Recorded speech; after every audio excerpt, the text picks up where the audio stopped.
नारू धनोरा के हटरी मन मिले रहन हमन। तिरछा नजरियाले मोला देखे रहते, हाथ में धरे रहो मैं हलाल चूरी।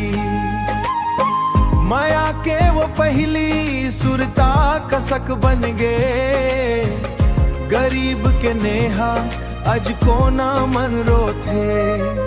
माया के बाजार में दिल मोर बिक गे रे, पैसा वाला ले वो मोर सपना छिन गे रे। तोर लाल चूड़ी आज घलो संभारे हाँ, रो रो के रात तोला पुकारे हाँ। बड़े शहर के चमक में तैहा हेरा गे, मोर गरीबी हा तोर रास्ता रोक डारिस। मोर गरीबी हा तोर रास्ता रोक डारिस। पैसा के आगू मोर माया हार गे, कलप कलप के ये मन हाँ पूछत है, का सादा जिंदगी के कोनो मोल नहीं है।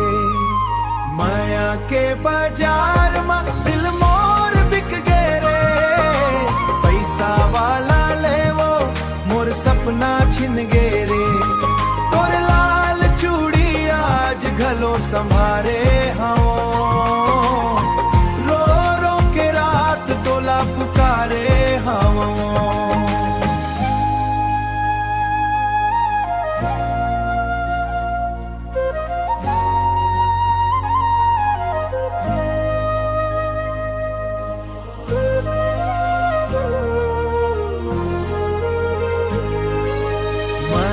के बाजार में दिल मोर बिक गे रे, पैसा वाला ले वो मोर सपना छिन गे रे। तोर लाल चूड़ी आज घलो संभारे हाँ,